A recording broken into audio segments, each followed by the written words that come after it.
Respected Congress President, Shri Rahul Gandhi ji, respected Srimati Sonia Gandhi ji, respected Dr. Manmohan Singh ji, my colleagues, friends from all parts of India who've traveled long distances to this historic 84th plenary session of the Indian National Congress.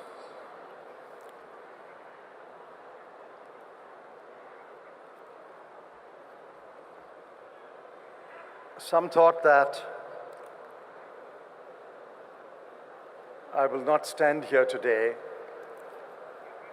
to speak to you and present the economic resolution. But I stand before you because I draw my courage and strength from each one of you who's come from all parts of India.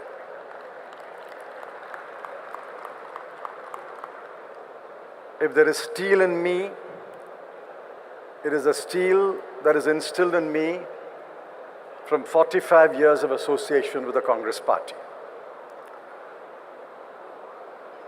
I've seen Srimati Sonia Gandhi steer this party for 20 years amidst great challenges. That has helped that steel in me grow. And today, with your good wishes, I wish to present the economic resolution at this plenary session.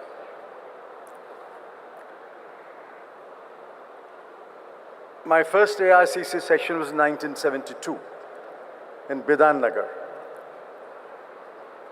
Kamal Nath ji recalled the faces that he recognized from 1972. I had the great opportunity to speak at that session.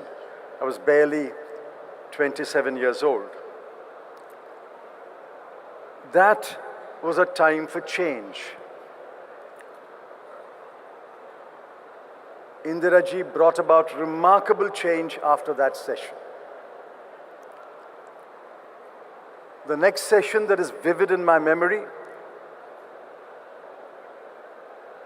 is 1984, 1985 in Mumbai, when Shri Rajiv Gandhi delivered that historic address in Mumbai. That again marked a time for change.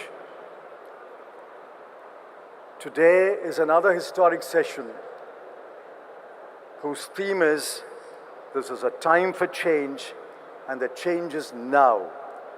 That change, beginning today, I hope, will guide India for the next 10, 15, 20, 25, 30 years under the leadership of Shri Rahul Gandhi. And on behalf of all of you, I wish him the very best. You have the resolution before you in English and Hindi. I don't wish to read the resolution. I know I speak in English, but when you read the resolution in Hindi, many of you will understand what I'm trying to say. What I say here today on behalf of the Congress Party is not only for you, it's for the crores of people who live in the lakhs of villages and the thousands of towns of India. It is for Indians who have migrated temporarily or permanently, who live and work abroad. It is for other countries of the world which wish to know in what direction India will go, how India will integrate with the rest of the world, and how India's economic policies will affect the rest of the world. Therefore, please bear with me while I explain the very salient features of the economic resolution. Dr. Manmohan Singh ji said, and he quoted a portion of the economic resolution. This government inherited a strong economy. According to their own numbers, the economy was growing at 6.3% in 2013-14. Every government inherits an unfinished task. You are in government for 5 years or 10 years, and you leave behind an unfinished task. The task will never be finished. It won't be finished in my lifetime. It won't be finished in your lifetime. It will continue from generation to generation. The current phase of economic growth began in 1984 when Shri Rajiv Gandhi first sowed the seeds of liberalization in the thinking of the Congress Party. It gathered momentum, it gathered a new life, it gathered content under Dr. Manmohan Singh. And after 1991,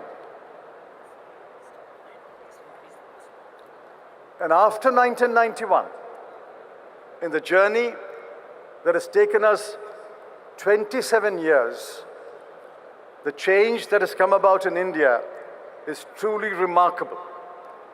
Only yesterday, Nobel laureate Paul Krugman said, no country in the world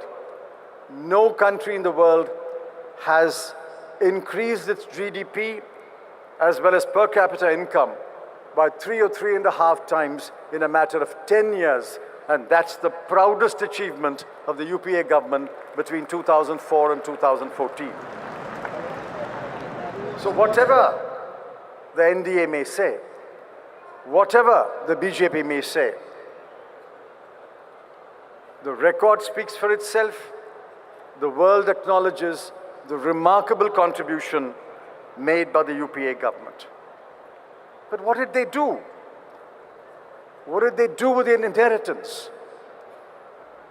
Firstly, when world growth was picking up, the Indian economy, according to their own report, decoupled itself from the world economy.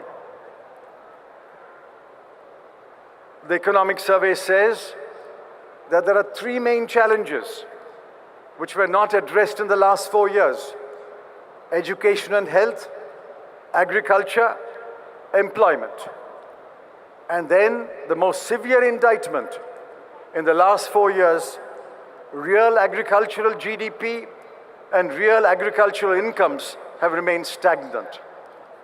I want to ask the BJP, I want to ask the Prime Minister, if in 4 years you did not address the challenge of education or health or agriculture or employment, if in 4 years the farm sector has become relatively poorer, if in 4 years the average farmer has become relatively poorer, what the heck have you been doing in the last 4 years?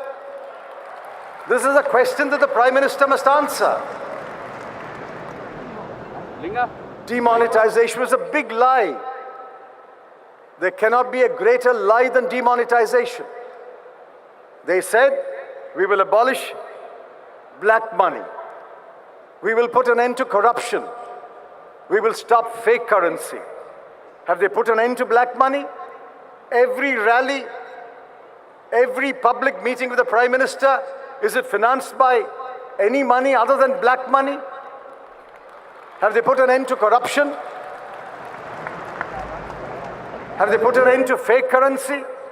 Barely days after demonetization, even before you and I saw the first 2,000 rupee note, engineers in Kandla Port Trust in Gujarat were found receiving bribes in 2,000 rupee notes.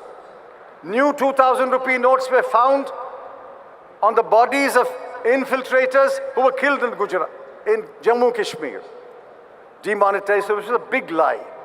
And the biggest lie is 15,44,000 crore rupees were demonetized. You know, I know that all the money has come back to the Reserve Bank of India, and the Reserve Bank is still counting the money and won't tell us how much has come back. Today is Ugadi. We all remember the people of Andhra Pradesh, Telangana, Karnataka, and others who celebrate Ugadi. I think I should tell the Reserve Bank governor, why are you wasting time counting the money? Why don't you just go to Tirupati, get the hundi collectors, they count the money every day, they will collect it faster than your machines can collect.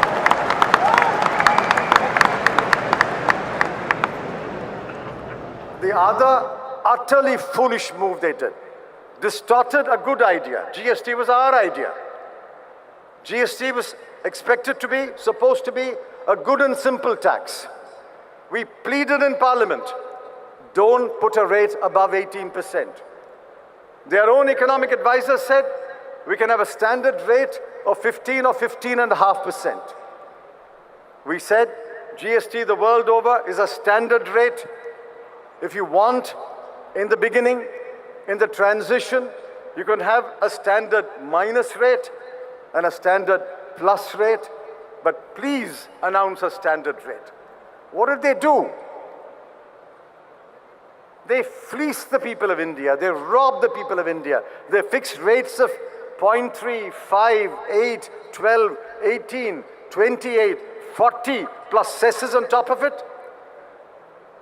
They distorted GST, wrecked trade, destroyed thousands of small and medium businesses, destroyed millions of jobs, and today GST has earned a bad name only because of the Bjp government.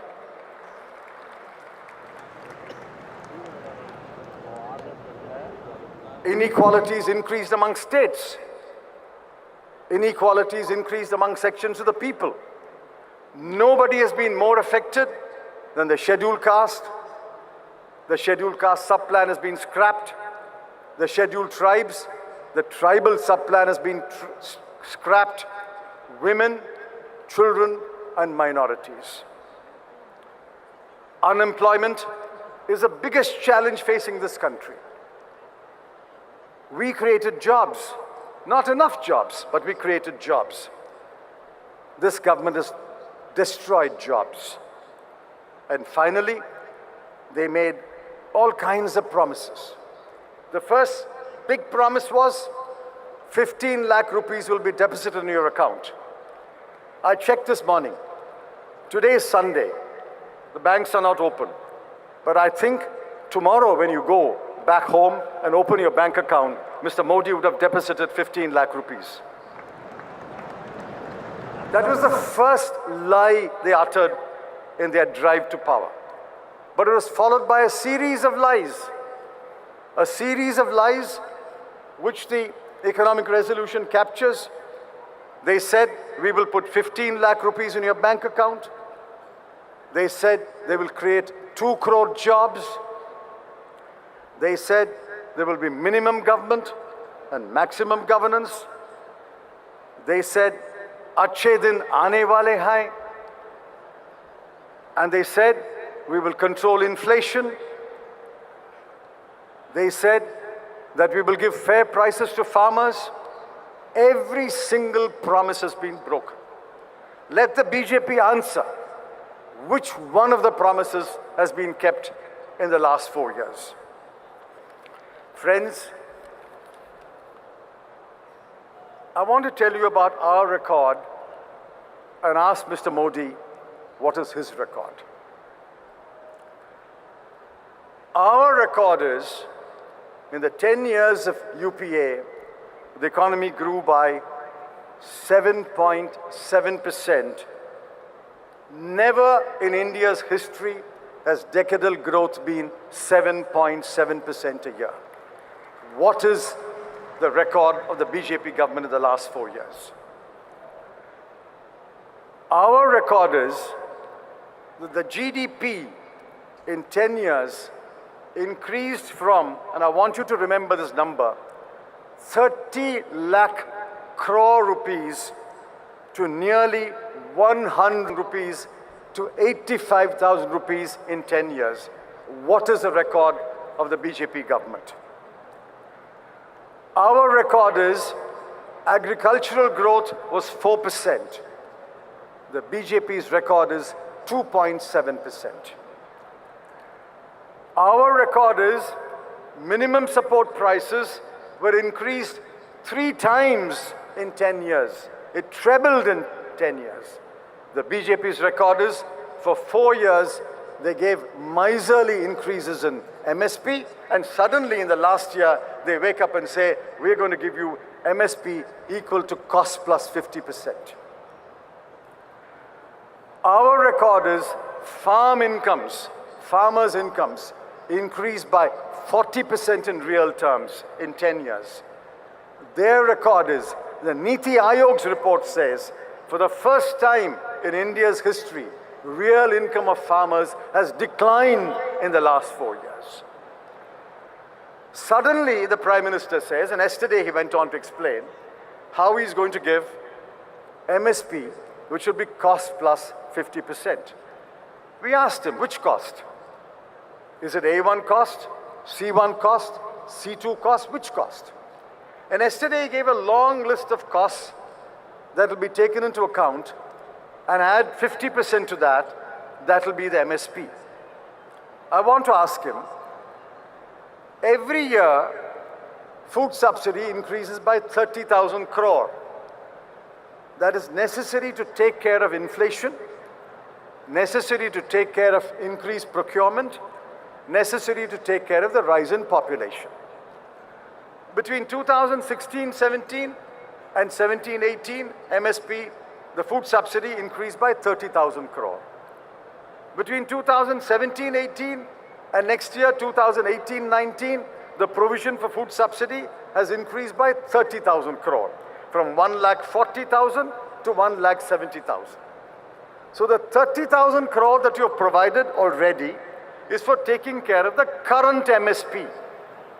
If you are going to give MSP equal to cost plus 50%, I want to ask the Prime Minister, come to Parliament tomorrow and tell us where the money is coming from, where have you provided the money, and without providing the money, how do you make this promise to the people? Why does the Prime Minister choose a Saturday when Parliament is not sitting to make this statement? Why doesn't he come to the floor of the Lok Sabha and floor of the Rajya Sabha and make the promise to parliamentarians that here is the MSP that I will give?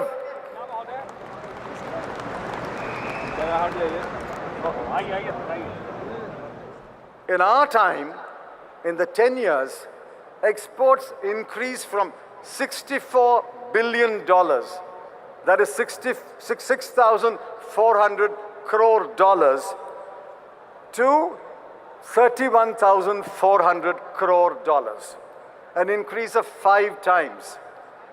6,400 crore dollars to 31,400 crore dollars. Remember this number, 314 billion. In the last 4 years, exports have declined. Last year, in 2016-17, exports were only $275 billion, and in 2017-18, it will not cross $300 billion. While we increased exports by 5 times in 10 years, in 4 years, exports have declined under the BJP government. When exports decline, jobs are lost. When exports decline, businesses are closed down. We gave education loans. When we left office, outstanding number of education loans was 25 lakh loans were outstanding. 56,240 crore rupees had been given as education loans. Today, no one gets an education loan.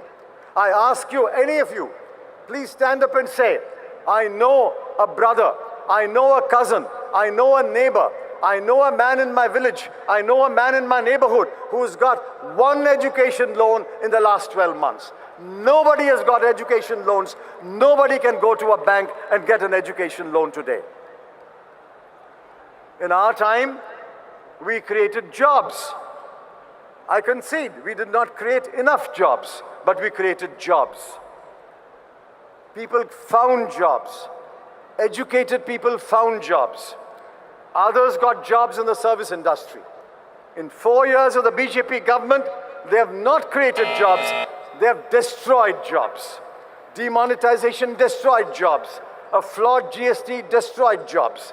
They have destroyed jobs. In our time, stalled projects, projects which got stuck, were revived.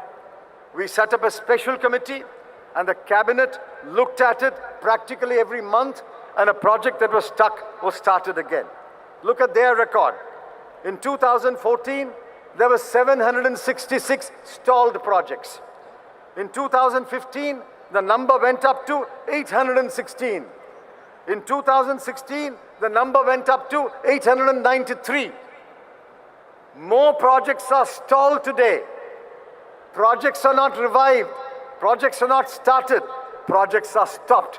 Projects are stalled. And finally, this is the greatest achievement of the Manmohan Singh government. 140 million people, 14 crore people were lifted out of poverty. Never before has it happened in the history of mankind. Never before has any country lifted 14 crore people out of poverty.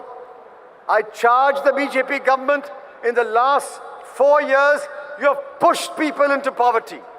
Demonetization pushed thousands of people into poverty.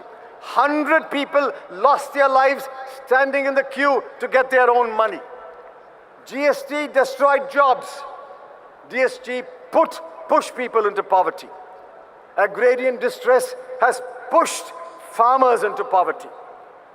Daily workers have been pushed into poverty. Small and medium businesses that have closed down, their families have been pushed into poverty. If there is a survey today of the poverty ratio, I'm absolutely certain in the last 4 years, the number of people below the poverty line has increased in absolute terms rather than reduced. This is the greatest disservice that the BJP government has done to the people of India. And on this one count alone,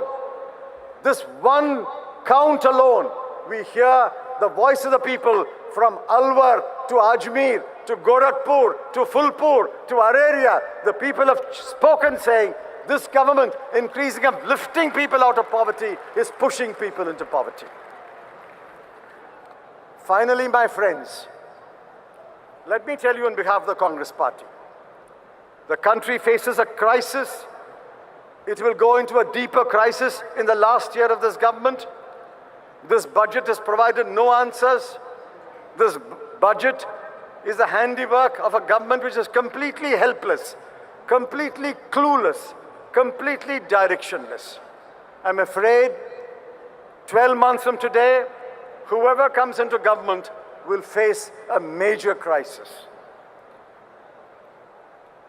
The one party which can bring this country out of crisis is the Congress Party. Why do I say that? I say that not out of arrogance, not out of conceit. I say that because we have done it before and we can do it again. We have done it before and we can do it again. For the farmers, we promise debt forgiveness, generous credit, remunerative prices, and a safety net. You may ask me, how are you confident you will do it again? Yes, we have done it before. We were the ones who waived 72,000 crore of farmers' loans in 2008. We were the ones who gave generous credit to farmers with interest subsidy. And we were the one who gave them remunerative prices by increasing MSP 3.5 times in 10 years. We have done it before, and I tell the farmers of India, all my farmer brothers and sisters, we can do it again. The Congress Party can do it again. To the private sector, you are the sector that will create jobs. You are the sector that will bring investment. You are the sector that will drive India's exports. You are the sector that will employ thousands and thousands of young men and women. In the 10 years of UPA rule, the private sector flourished. We matched it with a competitive and viable public sector. Investments boomed. Gross fixed capital formation touched an all-time high of 35%. We have done it before, and we will do it again beginning next year. And we promise the industry, business and trade. There will be no tax terrorism, no veiled threats, no midnight knocks on your door, and no arbitrary powers to tax officials which have kept you in utter fear. We will lift fear and we will allow you to create wealth. We have done it before and we will do it again. The banks are paralyzed today, thanks to this government. NPA is not a new problem. India has faced two major NPA crises in the past. Once in 2001-2 and once in 2009-10. On both occasions, the Indian banking system was relieved of the NPA problem by sagacious decisions, by wise decisions. Today, the NPA problem is worsening every day. When we left office, the NPA was 2 lakh crore. In December 2017, NPA is 10 lakh crore. What does it mean? It means that loans which were performing loans when the UPA demitted office have become non-performing loans in the last 4 years. To all those who are worried about the banking system, let me give this assurance. We solved India's NPA problem at the worst time in 2009-8 after the international financial crisis. We have done it before. We can do it again. We will retrieve India's banking system from the present crisis. To my young friends, parents who have children, young men and women who have come to this gathering, your brothers, your nephews, your sons, your grandchildren, let me tell you, it is those who are under 40 who have to bear the responsibility for building a strong nation. We promise you education loans. We promise you more institutes of higher learning, IIMs and IITs. We promise you there'll be more seats in medical colleges and engineering colleges like we did when we expanded the enrollment for OBCs. We will give you education loans. We will give you skill development. We will create jobs. We will encourage trade, construction, and exports to create the jobs. We have done it before, and we will do it again. Repose your faith in us. And finally, this party, the Congress party, the party of liberalization, the party that speaks for economic freedom, the party that believes that the private sector and a competitive public sector together can take this country forward, this party will always lean in favor of the poor. As long as there are poor in this country, this party must lean in favor of the poor. We can encourage the middle classes and the rich classes to create wealth. But those who are left behind, those who cannot access the market, those who are deprived of education, those who are deprived of health care, this party commits to be always a party that will lean in favor of the poor and build safety nets for the poor. We built India's greatest safety nets. The right to work was our safety net. The right to education was our safety net. The right to food was our safety net. The Forest Rights Act was our safety net. We built safety nets for scheduled castes, for the farmers, for those who want jobs, for women. We built safety nets. We have done it before. We will do it again. We will build safety nets for the poor of this country until the last poor man is lifted out of poverty and can share in prosperity. Friends, go from here to your villages, to your towns, and spread the word. A new leadership, a young leadership, a dynamic leadership has taken over in the Congress party. The Congress party looks forward, looks to the future with great confidence. We have done it before, we will do it again. Let the past 4 years and the year that will go by be a bad memory. We will come back with friends, allies. We will come back in 2019 and take this country forward. I ask for your support for the economic resolution. Thank you. Jai Hind.